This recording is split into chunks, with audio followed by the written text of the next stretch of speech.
ब्रह्मदेवांची आज्ञा घेऊन निघालेली ही होती. एकाएकी ही पावलं मृत्यू लोकांच्या ठिकाणी न लागली आणि मृत्यू लोकांच्या ठिकाणी न लागता या पाताळ भवनाच्या ठिकाणी या औषधीची पावलं लागली. आणि निश्चितच ज्या त्यावेळी या औषधीची पावलं विरुद्ध दिशेने वळत आहे त्यावेळी निश्चितच कुठला ना कुठला तरी संकेत या औषधीला होऊ लागते. परंतु आज या पाताळ भवनाच्या ठिकाणी लागलेली या औषधीची पावलं का बरं इकडे वळली असतील हे जाणून घेण्यासाठी होय असंच करायला हवं, असंच करायला हवं.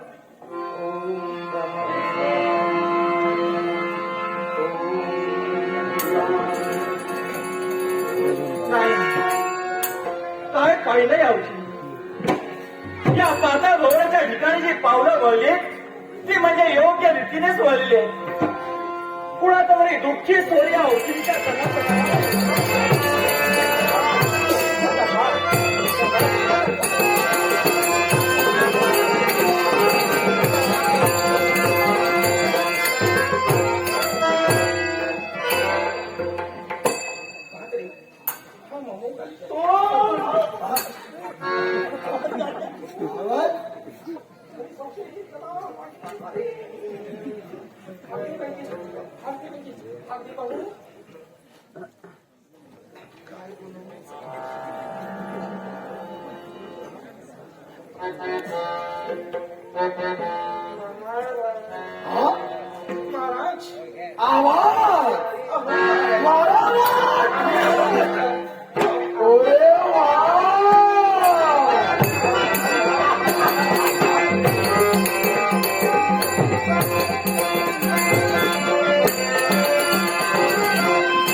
नृत्य मी पाहिलं. नृत्य मला फार आवडलं आणि मी ठरविलं मावशी, मी ठरविलं.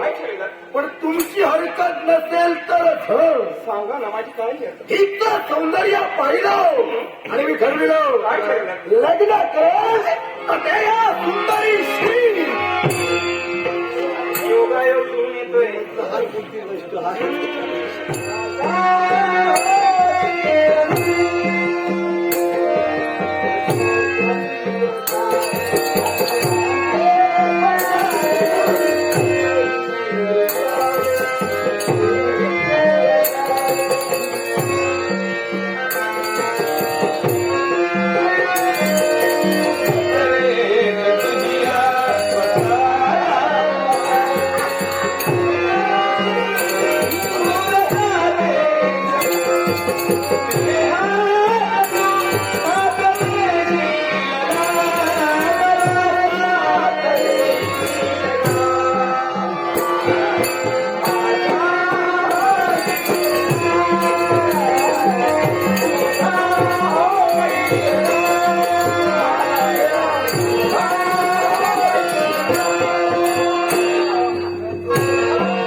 मुखातून शब्द निघाले.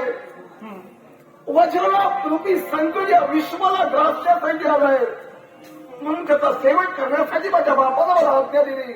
पण या दानवाच्या दरबारात पुरुषाला मज्जा होता.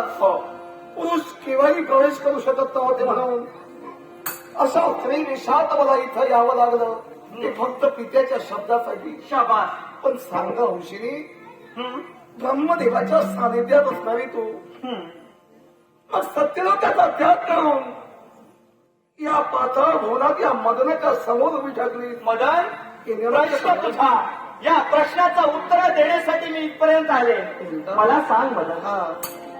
स्त्री वेश धारण करून तू इथे वावरतोयस का, कारण त्या वज्रनामाचा शेवट करण्यासाठी? अगदी सत्य आहे. पण मला सांग, या संकट समयी आज तिचीच कन्या टाव फोडून एकसारखी रडते.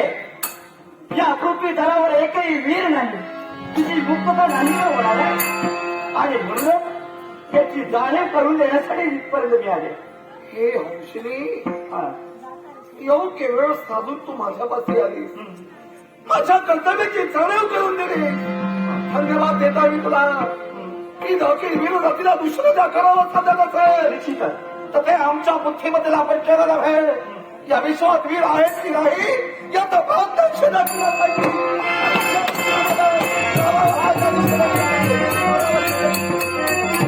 वा, याच्या कर्तव्याची जाणीव मी त्याला करून दिली आहे. परंतु पुढे काय घडते आणि काय घडवायचंय हे प्रत्येकाने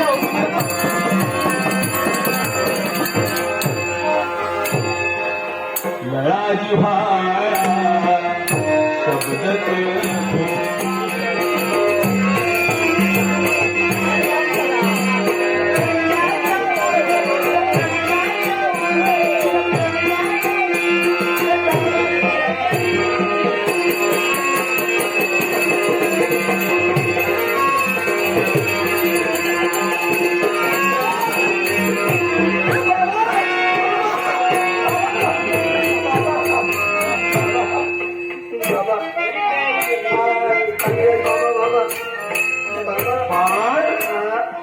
नाव राखलंच बापाचं.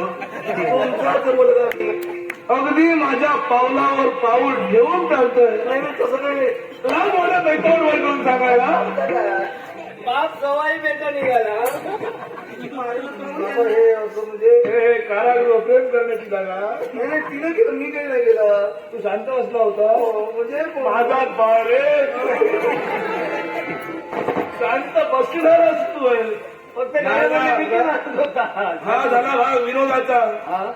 यांना शिक्षा मिळणं फार महत्वाचं.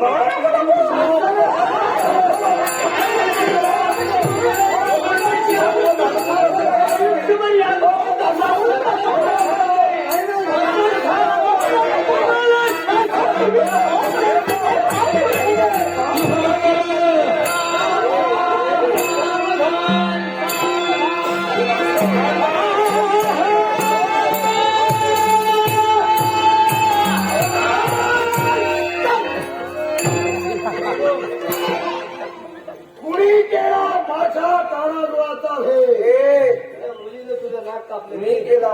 तू कोण? मी कोण? मला ओळखलं नाही. मला ओळखलं नाही. तुला वाजतोय. अरे बुद्धिभ्रष्ट. काही कालावधीपूर्वी ज्या सुंदरीशी लग्न करण्यासाठी उतावळा झाला होता ती सुंदरी तोच मी मदन. आणि मदन ती सुंदरी. मला बसविलं. नुसतं बसविलं नाही. हे बघ काय केलं ते. तुझ्यावर विश्वास होता. पण मला बसविला असं तुला वाटत असेल तर मी नव्हे. यावेळी तुम्ही बसला. कारण या तुझ्या कृत्यामुळं मला ज्याची मारण्याची इच्छा होते तो माझा वही माझ्या समोर. आम्ही बसलो म्हणजे तुझा बाप आलाय. आणि याची गरज मला होती. आणि माझा खरा वही ह्याच्या नादी लागू नको. काय करणार तो? काय काय करणार का तुझ्या कर्मानं.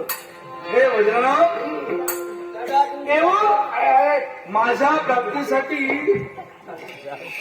हे सर्व तू घडवत होता. कोण?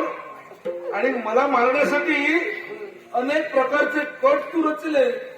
पण तुझ्या माहितीसाठी सांगतोय मी जन्माला येण्यापूर्वीपासून अनेकांनी मला मारण्याचा प्रयत्न केला. जन्माला येण्यापूर्वीपासून गुडघ्यावर खेळण्याच्या वयात अनेक दानव मी संपविले.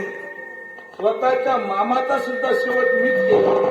कारण मी व्यक्तीचा विचार करत नाही.